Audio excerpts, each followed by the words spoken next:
Hvor mange gange har du været udstationeret? Jeg har været udstationeret 3 gange. På hold 3, hold 7 og hold 12. Det vil så sige henholdsvis 2007, 2009 og 11 og 12. Okay. Hvornår afgør man, hvornår en soldat er blevet skadet? Man kan blive skadet på mange måder. Der er jo den psykiske, og så er der den fysiske. Det fysiske, det er jo ved at blive skudt, eller ved at blive sprunget i luften, eller sådan noget. Det er nemt, men det kan også være almindelige skader, som man forstuer fod og ben og knæ og sådan noget. Så derfor så tager man hver situation, og så vurderer man derfra. Og det psykiske, det kan du ikke sige, det kommer tit senere hen, eller under kamphandlinger og sådan noget. Ja. Havde du psykiske traumer, da du kom hjem? På de første 2 hold, nej, der havde jeg ikke rigtig noget. Der var også meget. Efter mit sidste hold, da jeg selv blev såret og mistede en god kammerat, så havde jeg problemer med hovedet. Efter cirka et halvt år, da jeg var hjemme, så gik det helt galt for mig. Jeg fik noget psykologhjælp, og så var den faktisk god. Ja. Er hjælpen blevet bedre end nogen? Altså, Ja, altså da jeg var udsendt første gang til Afghanistan tilbage i 2007, der fik man 15 minutter med en psykolog, som vurderede, om du havde det godt eller ikke havde det godt. 15 minutter måske meget set, fordi han snakkede med dig 5 minutter og sagde, at han ikke havde brug for at snakke med noget mere, så var der ikke noget. Så kan man selv tilbyde, kan man selv sige til, hvis man har brug for yderligere hjælp. Så der har hele tiden været hjælp, og det er ligeledes er der også til din familie. Så din familie, hvis de har brug for det, så ringer de til forsvaret, så vurderer man sagen, om det er noget med, at man er udsendt at gøre. Så derefter kan man så få hjælp igennem forsvaret helt gratis. Ja. Har du haft problemer med at sove, da du kom hjem? Ja, efter min sidste tur, hold 12, der gik der 3 måneder, hvor jeg sov 2 til 3 timer om natten og nødt til at få sovepiller for at kunne få hvilet ud. Og på den måde afstressede kroppen, fordi kroppen fungerer jo ikke, når den ikke sover. Ja. Så det var et problem, at man ikke kunne hvile ud, så var jeg sur og irriteret, og det hele var bare en lort. Ja. Har man mulighed for hjælp, altså sådan rent psykisk, når du er udstationeret? Ja, der er mulighed for at snakke med vores feltpræst og sådan noget. Men udover det, så bruger man jo generelt sine kammerater, fordi det er dem, man står tæt på. Ja. Det er også tit kammeraterne, der kender de første signaler på, om man har det dårligt. Fordi at det er dem, der går op eller ned hver dag. Altså, du har måske været sammen med dem i flere år, så ved de godt, når der er et eller andet, der er irriteret, og du har det dårligt. Men du kan få hjælp, hvis du har brug for det. Der er bare mange, der vælger sig. Ja. Hvis det stod til dig, skulle hjælpen så være anderledes? Jeg ved ikke, om hjælpen skulle være anderledes, men man skulle nok screene soldaterne bedre fra starten af hjemmefra. Fordi det er måske ikke alle, der har en psyke til, at man kan tage ned og gøre det, man gør. Det er jo an på, hvordan man laver. Er du kamptrop, skal du have en speciel psyke. Er du bare en eller anden mand, der ligger og kører i eskorte eller går i en lejr, så er det måske noget helt andet, man skal vurdere.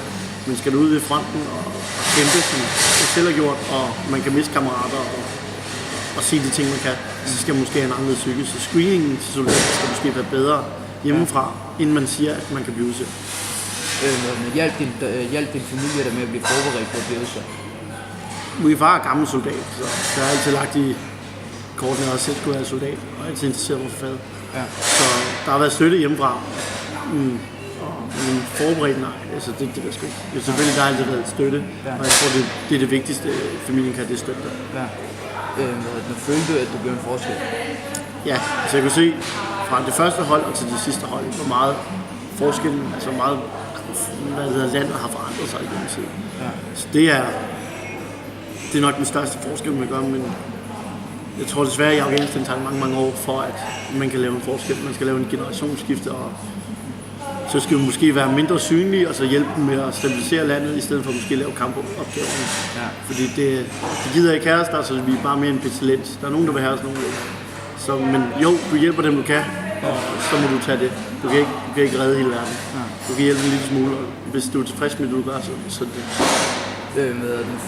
Føler du, at regeringen gør nok for de psykisk og fysisk skadede soldater? Ja, det vil jeg egentlig sige, de gør. Altså, du bliver tilbudt, hvis du for eksempel mangler ben eller arme og får proteser og sådan noget, så du får din forsikring og alle de ting. Der kan være meget med gangen fra arbejdsskaden er sket og sådan noget, til du får din vinge for, at du måske mangler en arm eller et eller andet. På den måde er de virkelig langsomme, men det er bare det danske system, fordi det skal igennem et militærsystem og igennem et civilt system. De 2 systemer tæller ikke altid ens. Så du kan godt have en civil læge, der siger, at det kan han ikke, men lægen fra forsvaret har måske en helt anden indsigt i, hvad man kan og hvad man ikke kan. Så derfor er det 2 systemer, der skal arbejde sammen, og det gør det sgu ikke altid. Det gør den modarbejde den anden, så det godt til tid. Men regeringen, altså, de hjælper dig. Jeg synes sgu ikke, at det er et problem. Problemet er, hvis man ikke selv søger den hjælp, der er stillet til rådighed. Og det er tit det, folk ikke gør. Ja. Hvordan reagerer man i en stresset situation? Man reagerer, som man har indøvet herhjemme, men det er derfor, man træner så lang tid, som vi gør, og vi altid er på øvelse, og man måske træner information eller et eller andet rigtig mange gange, eller forlov for fjenden, når du bliver skudt på siden, så man bliver en smule hjernevask. Kroppen ved præcis, hvad den skal, uden at du skal tænke over det. Så det er bare en handling, kroppen gør. Lidt ligesom en refleks. Når du bliver slået på knæet, at benet bare slået, så gør kroppen det. Ja. Tit kan man ikke. Tænker man måske ikke over det. Så vender kroppen sig om, man ligger sig ned, og så tænker man, wow, vågner op. Ja. Så ligger du bare ned, men det er bare en refleks, der sker. Det er ikke noget, man skal tænke over. Er det kun soldater, der kan sætte sig ind i de hændelser, der sker, eller kan familien og venner også gøre det? Så man kan sige, måske hændelsen, der sker, det er virkelig svært for den enkelte person at sætte sig ind i. Vi har jo hjemmekameraoptagelser og sådan noget, hvor de synes, det er meget, meget stressende at sige, hvad vi laver, hvor vi andre ikke tænker så meget over. Men jeg tror aldrig, du kommer til at sætte dig ind i situationen, medmindre du har prøvet noget traumatisk i dit liv, som indebærer de samme ting. Ja. Der er mange, der siger, var du ikke bange for dit liv? Nej, det er man ikke. Man er bange for din kammeraters liv, man er ikke bange for sit eget, fordi det er sådan der. Man handler gerne for sine kammerater, man er ikke selvisk. Og det er jo sådan.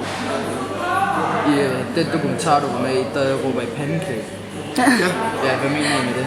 Pandekage, det er, når vi får enten artilleristøtte, flystøtte eller morterstøtte, det vil sige krumbanild, det vil sige nogen, der ligger bag os og skyder ind over os med nogle våben, der kan neutralisere fjenden eller holde ham nede. Og den råber pandekage, så er det fordi, at der kommer et fly og kaster en bombe, som er meget, meget tæt, så det gælder at lægge sig ned for ikke at få fragmenter i hovedet eller tryk. Ja. Jo tættere du er på jorden, mindre er chancen for, at man bliver ramt af fragmenter eller trykket. Okay. Havde du adfærdsproblemer, da du kom hjem? Det er sgu ikke. Adfærdsproblemer vil jeg ikke sige, men har en anden holdning til livet, og man er ligeglad med dagligdagens små ting. Ja.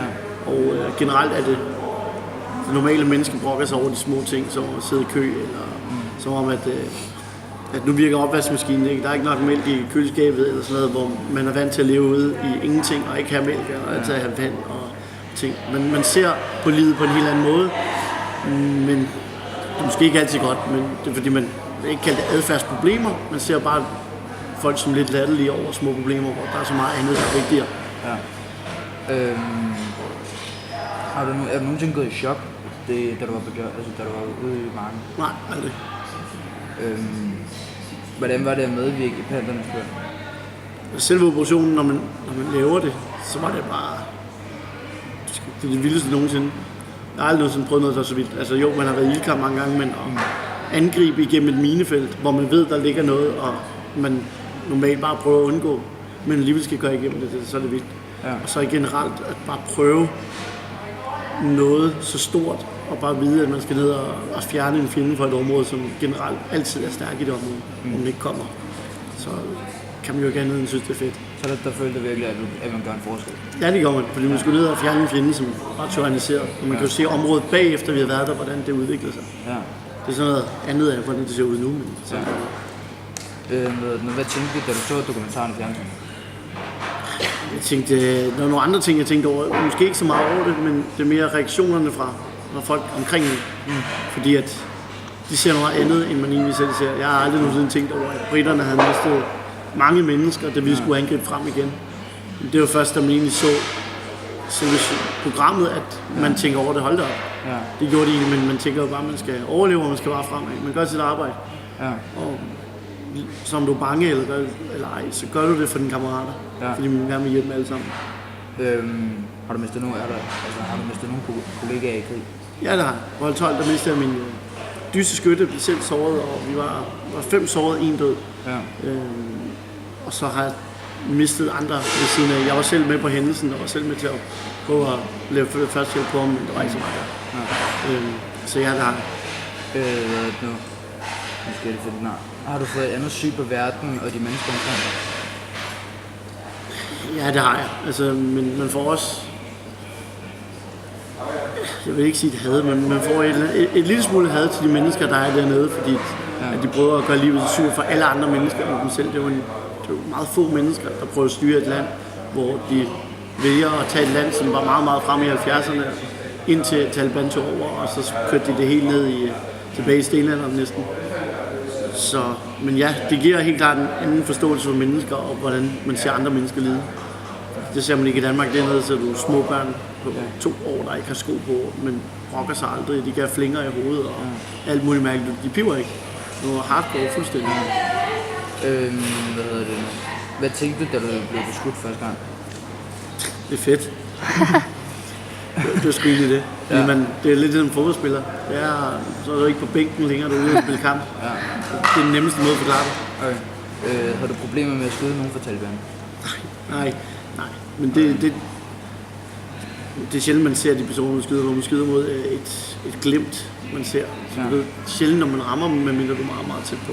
Ja. Men nej, man arbejder på reaktion igen. Man er vant til, at man skal lægge sig ned og skyde den retning, hvor det kommer fra. Kan du se nogen, så er det der, du skyder med, eller så skyder det, hvor det kommer fra. Fordi det er den eneste måde, man kan sikre sig, at man muligvis er i nærheden af dem, så de stopper med at skyde også.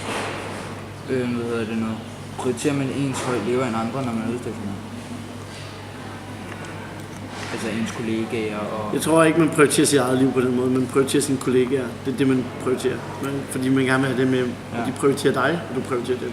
Man tænker aldrig på sig selv, det er altid de andre, man tænker på. Så man skal aldrig være egoistisk? Hvad siger du? Man skal aldrig være egoistisk i sin situation. Er du egoist for det, vi laver, så skal du ikke være derfra. Okay. Det kan man ikke være, man skal være en teamplayer. Ja. Blev du udstationeret for en oplevelse, eller for at hjælpe andre? Første gang en oplevelse. Det var det fede.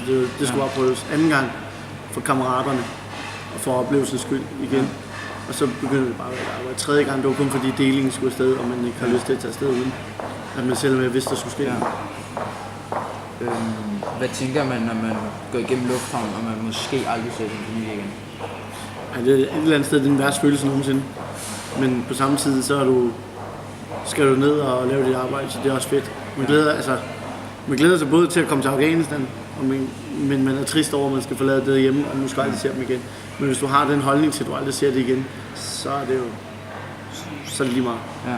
Men den holdning skal man ikke have. Man skal bare tage det så om, man skal overleve, og man kommer derned. Dernede kan noget helt andet, hvordan man ser på sig selv, og hvordan man har det. Man ser ikke på det, som om jeg aldrig nogensinde ser det igen, fordi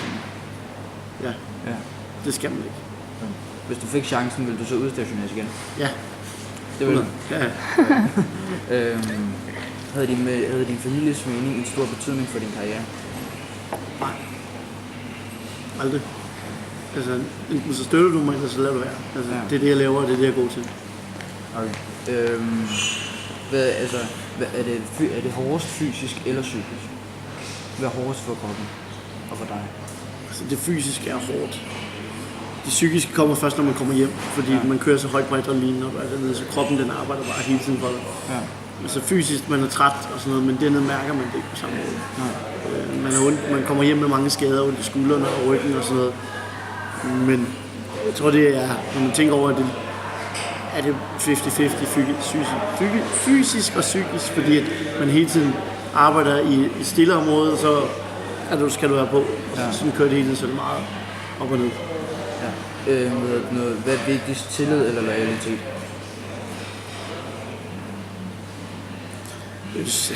Loyalitet, tror jeg. Man skal være loyal over for hinanden. Har man en dårlig dag og ikke har lyst til at gå ud, så skal man sige det.